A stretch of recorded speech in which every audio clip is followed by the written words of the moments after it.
Hello my guys, അങ്ങനെ നമ്മൾ വാഗയിലെത്തി. വാഗയിൽ നമ്മളെല്ലാവരും ഒത്തുചേർന്ന് ഒരുമിച്ച് കവാടത്തിൻ്റെ അങ്ങോട്ടേക്ക് പോകുന്ന ദൃശ്യങ്ങളാണ് നിങ്ങൾ കണ്ടുകൊണ്ടിരിക്കുന്നത്.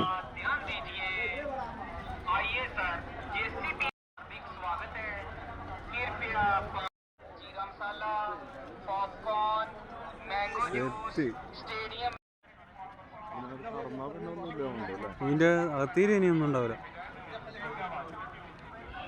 അപ്പോൾ ഫസ്റ്റ് തന്നെ BSFൻ്റെ ചെക്കിംഗ് ഉണ്ട്. മൊത്തം വെപ്പൺസും അങ്ങനത്തെ കാര്യങ്ങളൊന്നും ഇല്ലയെന്ന് ഉറപ്പ് വരുത്തിയതിന് ശേഷം മാത്രമേ നമ്മളെ അകത്തേക്ക് കടത്തി വിടൂ.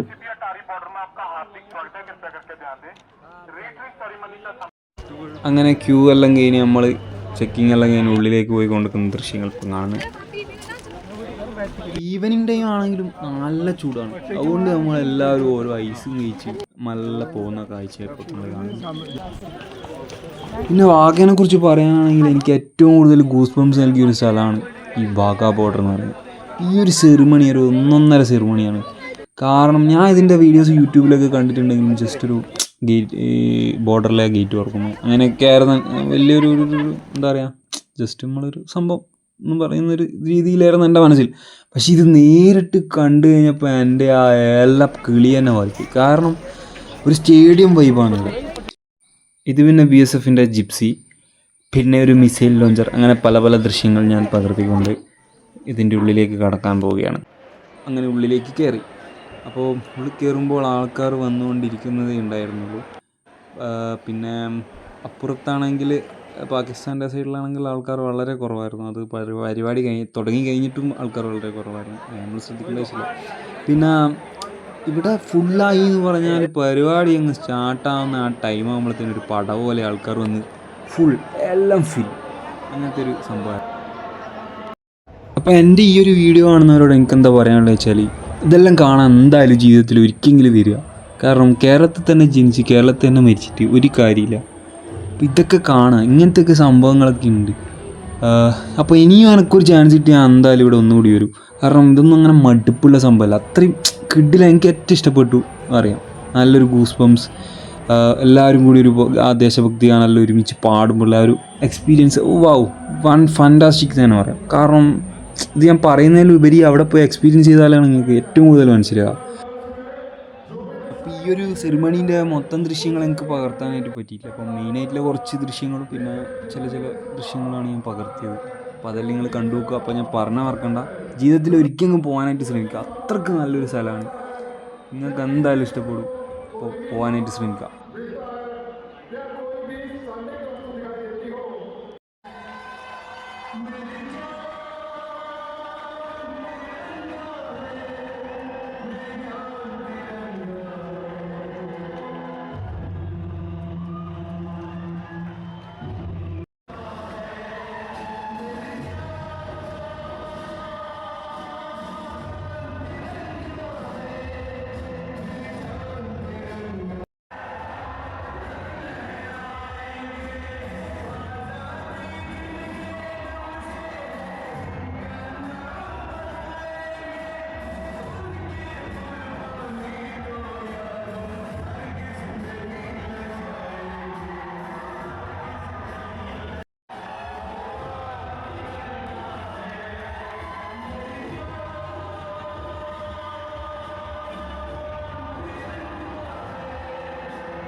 അങ്ങനെ സെറിമണിയൊക്കെ അവസാനിച്ച് നമ്മൾ പുറത്തേക്ക് ഇറങ്ങാൻ ശ്രമിച്ചുകൊണ്ടിരിക്കുന്ന ദൃശ്യമാണ് നിങ്ങൾ കാണുന്നത്. നമ്മൾ വരുന്ന സമയത്ത് കുറച്ച് നേരത്തെ എത്തിയെങ്കിലും പോകുന്ന സമയത്ത് നമ്മൾ പരമാവധി ലാസ്റ്റ് ആവാനാണ് ശ്രമിച്ചത്. കാരണം എന്തിനാണ് തിരക്കല്ല, നമുക്ക് സാവധാനം പേപ്പറേ. അതുകൊണ്ട് നമ്മൾ മല്ല അവിടേക്ക് ഇരുന്ന് ഓരോ കാഴ്ചയും കണ്ട് ഇങ്ങനെ മല്ല പോകാനായിട്ട് ശ്രമിക്കലാണ്. കാരണം ഇനിയിപ്പോൾ ഇവിടെ വരിക എന്ന് പറയാൻ കഴിയില്ല. അങ്ങനെ നമ്മൾ പുറത്തിറങ്ങി ഇവിടെ സൈഡിൽ തന്നെയുള്ളൊരു ഷോപ്പിൽ നിന്ന് ചായയൊക്കെ കുടിച്ച് പിന്നെ കുറച്ച് ഫോട്ടോസും കാര്യങ്ങളൊക്കെ എടുത്ത് ഇനി നേരെ നമ്മൾ റൂമിലേക്ക് പോവുകയാണ്. അപ്പോൾ നേരെ ഹോട്ടലിലേക്ക് പോയി ഫുഡ് കഴിച്ചതിന് ശേഷം റൂം വെക്കേറ്റ് ചെയ്ത് ഇന്ന് രാത്രി തന്നെ നമുക്ക് മണാലിയിലേക്ക് പോകണം. ഈ ട്രിപ്പിൻ്റെ പ്രധാന ആകർഷണമായ മണാലിയിലേക്കാണ് അടുത്തതായി പോകുമ്പോൾ. അത് നമുക്ക് അടുത്ത എപ്പിസോഡിൽ കാണാം. അപ്പോൾ ഇതൊക്കെ ഗോതമ്പുവാടാണ്. നമ്മൾ ഇവിടെയൊക്കെ ഇറങ്ങിയൊന്ന് എക്സ്പ്ലോർ ചെയ്യണമെന്നൊക്കെ വിചാരിച്ചതാണ്. പക്ഷേ സമയം അനുവദിക്കാത്തത് കൊണ്ട് നമ്മൾ കണ്ടുകൊണ്ട് അങ്ങനെ പോകുന്ന ദൃശ്യമാണ് നിങ്ങൾ കാണുന്നത്. അപ്പോൾ നമുക്ക് അടുത്ത എപ്പിസോഡിൽ കാണാം. Okay, by.